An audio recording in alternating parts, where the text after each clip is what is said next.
विद्धाय तदुदय दे विवेक भाग्योदय बहुजन्म समझते। एक जन्म का नहीं महाराज, अनंत जन्मों के जब भाग्य उदय होते हैं तब जाकर के श्रीमद् भागवत श्रवण के लिए मिलती है। अन्यथा हमारा ऐसा कोई उदय हो गया जिसकी वजह से श्रीमद् भागवत कथा सुनने के लिए भाग्योदय बहुजन्म समझते हैं, तब जाकर के श्रीमद् भागवत कथा सुनने के लिए मिलती है। अनंत जन्मों की जो भाग्य, अनंत जन्मों की जो पुण्य उदय होते हैं, अन्यथा हमारे जीवन में हमको फुर्सत नहीं है, समय नहीं है। आज तुम्हारे देर गांव में श्रीमद् भागवत कथा महाज्ञान यज्ञ प्रारंभ हो रहा है, और वो भी चतुर्थ। मुझे बहुत खुशी मिली है। धन्य है ऐसी बस्ती के लिए, ऐसे मेरे प्यारे भक्तों के लिए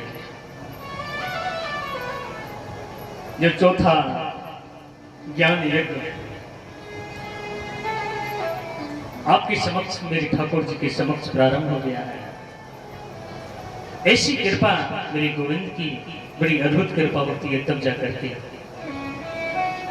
ये धर्म कार्य प्रारंभ होते हैं। बड़ी अड़चन आती है क्या रहे। आज महाराज श्रीमद् भागवत कथा जो आप ठाकुर जी के समक्ष बैठ करके सुन रहे हैं, भागवत क्या है, भागवत की पद्धति क्या है, भागवत किसे कहते हैं? भा माने भक्ति,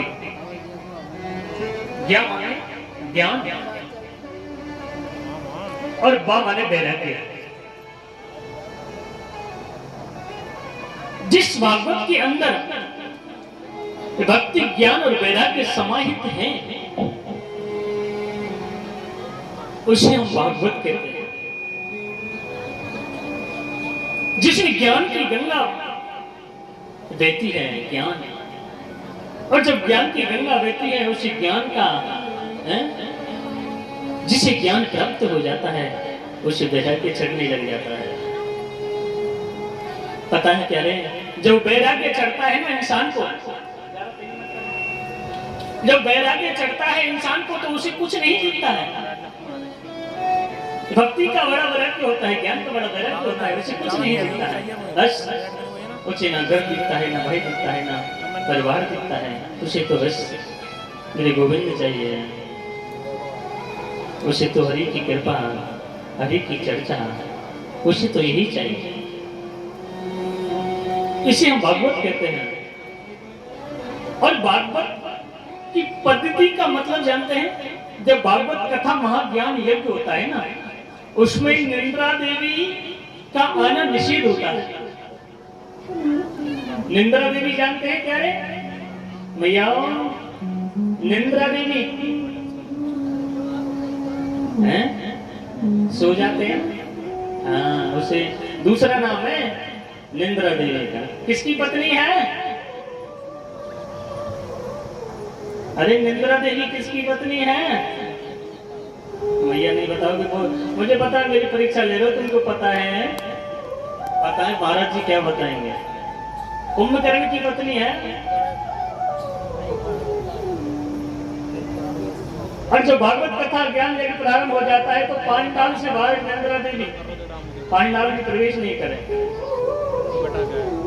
क्योंकि जहाँ पर हरि चर्चा होती है, हरि कीर्तन होता है, भागवत महाज्ञान एक होता है, उसमें निंद्रा देवी आ जाती है। और ऐसी निंद्रा देवी आती है, ऐसी नींद प्यारे घर पे भी नहीं आती है, ऐसी भागवत पांडाल में आती है।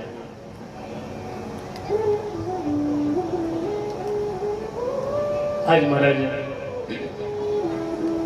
निंद्रा देवी को हमने बाहर कर दिया है पांडाल से।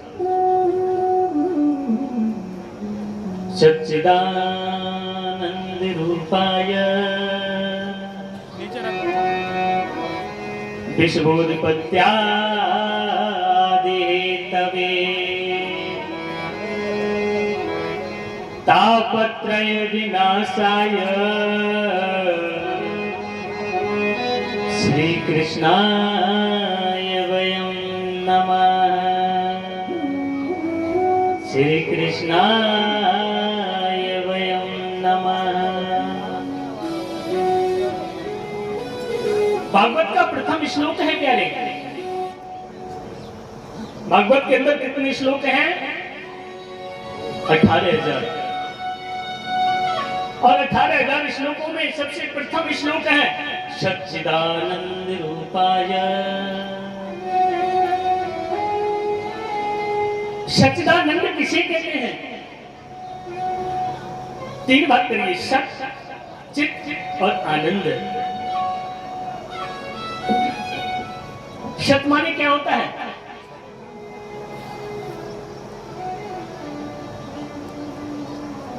एक दूसरा उसका अर्थ होता है झूठ।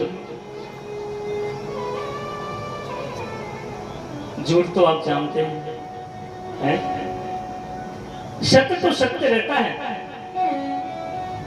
और झूठ तो आप कितना भी बोलो, कितना भी झूठ को छुपाओ, कभी नहीं छिप सकता। सदा सत्य की विजय होती है। और सत्य कौन है? परमात्मा। सत्य है, सत्य रहेगा, वो अमित है, वो अविनाशी है, उसे हम कभी झूठ नहीं कह सकते हैं।